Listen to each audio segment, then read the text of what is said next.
क्या safe score है जिससे वो मेंस की तैयारी में लग जाए, तो अपन उस पर बात करेंगे। नमस्ते भाइयों, क्या हालचाल है आप सबके, और आप सबको गुड मॉर्निंग। देखो एमपी का पेपर हो गया और सकरात थी तो मैं बिजी था। आज मैंने मैसेज चेक करे तो बच्चे कट ऑफ का वीडियो चाहते हैं कि कितनी कट ऑफ जा सकती है, क्या सेफ स्कोर है जिससे वो मेंस की तैयारी में लग जाए, तो अपन उस पर बात करेंगे। और एमपी हाईकोर्ट ने मॉडल आंसर की भी अपलोड कर दी है। अगर आपने मेरा कल कम्युनिटी पोस्ट चेक किया होगा तो उसमें मैंने नोटिफिकेशन लगा दिया था, तो आपने देखा होगा। और आंसर की काफी बढ़िया है, बच्चों को इतनी दिक्कत नहीं होगी। जैसे जेएलओ के टाइम पे बहुत सारे सेट थे, और भी किसी एग्जाम में बहुत सारे सेट होते हैं तो एक आंसर की अपलोड करते हैं। इन्होंने क्वेश्चंस के साथ आंसर लिखे तो बच्चों को दिक्कत नहीं आएगी ढूंढने में। तो अपन बात कर लेते हैं सबसे पहले इस नोटिफिकेशन की। ऑब्जेक्शन के बारे में बता रखा है कि अगर किसी को ऑब्जेक्शन लगाना है तो कैसे लगा सकता है, तो एक बार पढ़ लेते हैं इस नोटिफिकेशन को। ये एमपी हाईकोर्ट का नोटिफिकेशन है, 14/1/2024 का है। कल ही पेपर हुआ है, कल ही आ गया था ये नोटिफिकेशन। देखो इसमें लिखा हुआ है कि अगर किसी को ऑब्जेक्शन लगाना है तो विद इन 7 days लगा सकता है जब से ये नोटिफिकेशन इशू है। By hand, by register post, और मेल भी कर सकते हो। उसमें मेल आईडी भी लिखी हुई है, मेल आईडी ब्रैकेट में लिखी हुई है PREG exam HCJBP@mp.government.in। इस पे आप मेल कर सकते हो। एग्जाम का मतलब इसका ऑब्जेक्शन का फॉर्मेट भी बता रखा है इसमें। Online pre examination MP civil जज junior division entry level exam 2022 format submitting. ये फोटो आ रही है, आपको इसको भेजना पड़ेगा। स्पीड पोस्ट भी कर सकते हो, मेल भी कर सकते हो, खुद जाके दे भी सकते हो, आपकी इच्छा है, जो भी आपको सही लगे। ठीक है, अब इस नोटिफिकेशन के बारे में बात कर ली। अब बात करते हैं पेपर के बारे में। कट ऑफ बताने से पहले आपको पेपर की बात कर लेते हैं थोड़ा।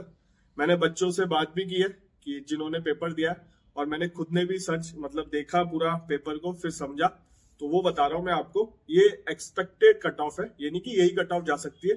जब ऑफिशियल कट ऑफ आएगी तो आपको पता चल जाएगा कि ये कट ऑफ जा सकती है। मैं वो बता रहा हूँ कि ये हो सकता है, और आप अपनी मेंस की तैयारी स्टार्ट कर सकते हो अगर इस कट ऑफ के आसपास हो आप। और ये बाउंड्री लाइन है, ऊपर भी जा सकती है। देखो एमपी में अदर स्टेट के बच्चे भी बहुत जाते हैं पेपर देने, आप समझे। और इस बार सेंटर भी बहुत अलग अलग आया है। जिनका जो बच्चे एमपी से है और एमपी में जिनका सेंटर आया उन्होंने पेपर दिया होगा, और एमपी में स्ट्रेंथ भी काफी अच्छी रही होगी पेपर की, मतलब बच्चों की, जानने वालों की। बट जो अदर स्टेट गए बच्चे, एमपी से छत्तीसगढ़ भी जाना पड़ा, रायपुर, और अलग अलग स्टेटों में सेंटर आया, एमपी वालों बच्चों का ही अलग भेज दिया स्टेट में। तो ये तो बहुत बड़ी बात हुई है कि जो बच्चा बिलोंग एमपी से करता है उनको आप स्टेट के बाहर पेपर देने भेज रहे हो, तो ये बहुत गलत चीज है। इस पे रिट भी लगी थी सुप्रीम कोर्ट में, उसमें शायद कुछ हुआ नहीं, बट अब तो पेपर हो गया, आप कुछ नहीं कर सकते। अपन जो हुआ है वो बच्चों ने सफर किया होगा, तो हमेशा स्टूडेंट ही सफर करता है, देखो। और अभी धुंध भी इतनी थी, सर्दियां भी इतनी चल रही हैं, मतलब ट्रेनें भी कैंसिल हो रही है, कैसे बच्चे गए होंगे, होटल मिलना भी दिक्कत है, क्योंकि थोड़े दिन पहले ही आया था एडमिट कार्ड का।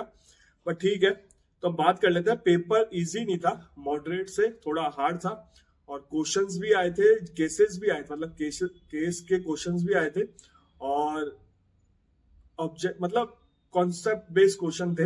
ऐसे नहीं था कि डायरेक्ट क्वेश्चन है, डायरेक्ट क्वेश्चन भी थे, बट कॉन्सेप्ट बेस्ड क्वेश्चन थे।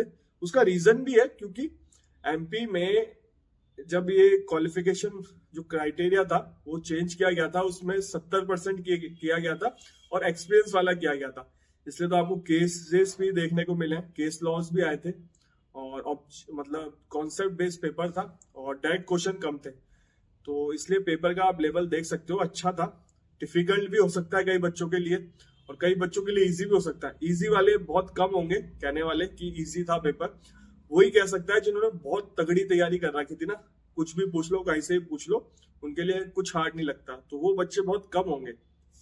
और इस बार सीटें भी बहुत कम थी, तो आप मान के चलो, कट ऑफ तो मैं बता ही रहा हूँ, तो पेपर का लेवल इजी तो नहीं था, मॉडरेट से हार्ड था। ठीक है, और आप लोग भी अपना पॉइंट रखना। मैंने कम्युनिटी पोस्ट पे पोल डाला है, उसकी फोटो भी लगा दूंगा, तो आपको उससे समझ में आएगा कि क्या कट ऑफ जा सकती है। मैं तो बता ही रहा हूँ आपको।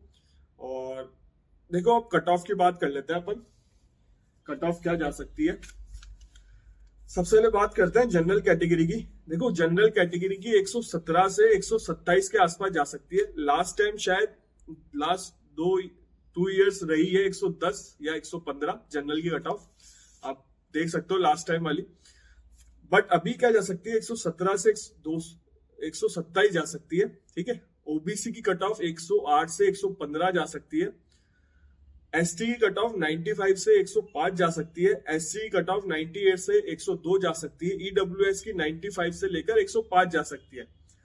अब बोलोगे सर जनरल की कट ऑफ इतनी ज्यादा क्यों जा रही है?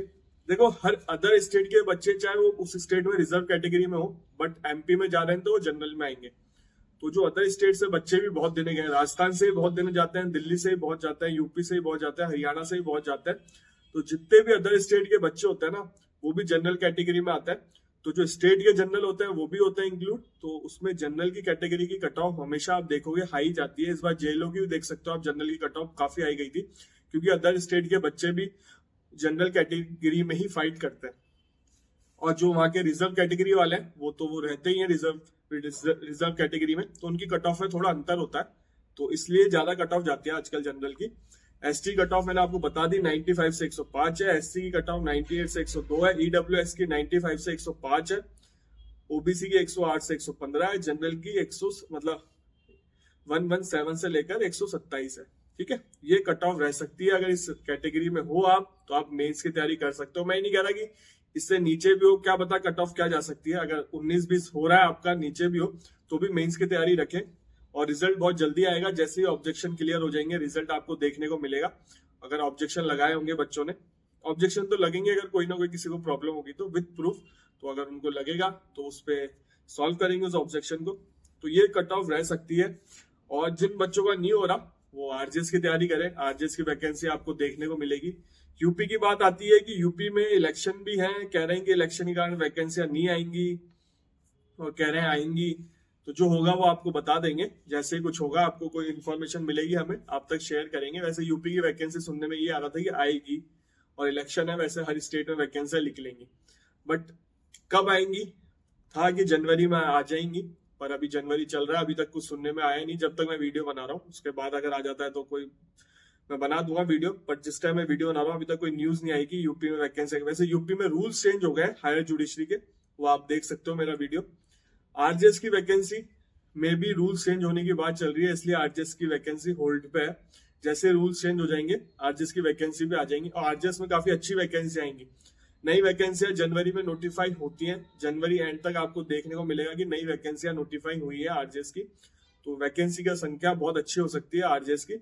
और जिन बच्चों का नहीं हो रहा ना एमपी में, बिल्कुल डिमोटिवेट मत होना, और स्टेट की वैकेंसी आ रही है। और जिनके घर वाले प्रेशर देते हैं कि आपको जुडिशरी ही क्लियर करनी है, जुडिशरी ही क्लियर करनी है, तो आपको मैं ये कहूंगा कि आप खुद एक वकील हो।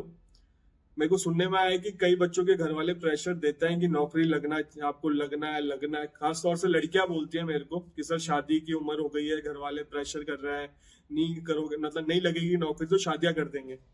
तो देखो ऐसा है, आप खुद वकील हो तो सही गलत बोलना आपको आना चाहिए, चाहे आपके वो पेरेंट्स हो। मैं नहीं कह रहा कि पेरेंट्स से बहस करो, बट पेरेंट्स को समझा सकते हो कि हमें थोड़ा मौका दो, हम पढ़ना चाहते हैं, नहीं तो हमारे पास ऑप्शन हम प्रैक्टिस कर सकती है, या हमारे पास कुछ और ऑप्शन है, आप प्राइवेट फील्ड में जाना चाहते हो। लॉ में काफी स्कोप है प्राइवेट में भी, कि आप लीगल मैनेजर बन सकते हो, लीगल एग्जीक्यूटिव बन सकते हो, कुछ भी बन सकते हो आप। तो अगर उस फील्ड में जाना चाहते हो तो वो फील्ड अप्रोच करो।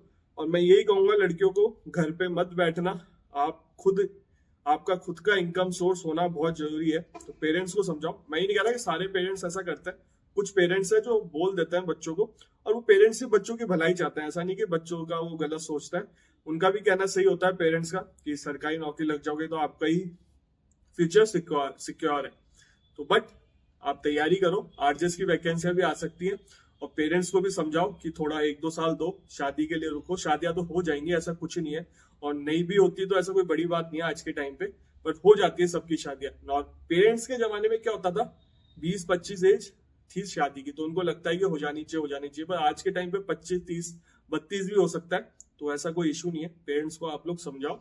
मैं लड़कियों के लिए कह रहा हूँ क्योंकि मेरे पास मैसेज आते हैं लड़कियों के, इसलिए मैं कह रहा हूँ। आप बोलोगे सर क्यों बता रहे हो, आप क्यों बता रहे हो ये चीजें। आप कई बच्चों को ऐसा लग रहा होगा कि हमारे पेरेंट्स तो कभी कुछ नहीं बोलते, हमारे पेरेंट्स भी नहीं बोलते। मैं अपने पेरेंट्स का बता सकता हूँ, मेरी सिस्टर खुद है, मेरे पापा ने मेरी सिस्टर को ये बोला था, बेटा नौकरी लगना जरूरी है, शादी कोई इंपॉर्टेंट नहीं है, मैं तभी तेरी शादी करूंगी, तभी मैं तेरी शादी करूंगा जब तेरी नौकरी लग जाएगी। वो आज मुझे भी यही बोलता है, चाहे मैं महीने का लाखों भी कमा रहा हूँ, बट वो फिर भी यही बोलता है बेटा जॉब, गवर्नमेंट जॉब होनी चाहिए। मेरे घर में तो बहुत अच्छा बिजनेस है, माइंस का बिजनेस है, आप सोच नहीं सकते एक दिन की इनकम कितनी होती है उसमें। फिर भी मेरे घर वाले बोलते हैं कि तेरे को नौकरी लगना जरूरी है। तो घर वालों की थिंकिंग होती है कि आपकी जॉब हो, गवर्नमेंट जॉब हो, तो इसलिए अब घर वाले बोलते हैं। तो घर वाले हमेशा पॉजिटिव सोचते हैं बच्चों का। तो बट आपको ऐसा नहीं लेना कि घर वाले बोल रहे हैं, बट हाँ अपना पॉइंट ऑफ व्यू रखना चाहिए घर वालों के सामने। तो घर वालों को समझाओ, होल्ड पे रहो थोड़ा, आरजेएस की वैकेंसी भी आ सकती है, पढ़ाई कंटिन्यू रखो। यूपी की वैकेंसी भी आ सकती है, हरियाणा की आ गई है, दिल्ली का हो ही रहा है और एमपी का हो ही गया। तो ठीक है भाइयों, वीडियो अच्छा लगा हो तो लाइक करना, चैनल को सब्सक्राइब कर लो, बेल आइकन दबा दो। फिर भी कोई डाउट हो तो इंस्टाग्राम आईडी आ रही है, मुझे मैसेज कर सकते हो, मैं रिप्लाई कर दूंगा मुझे जैसे समय मिलेगा।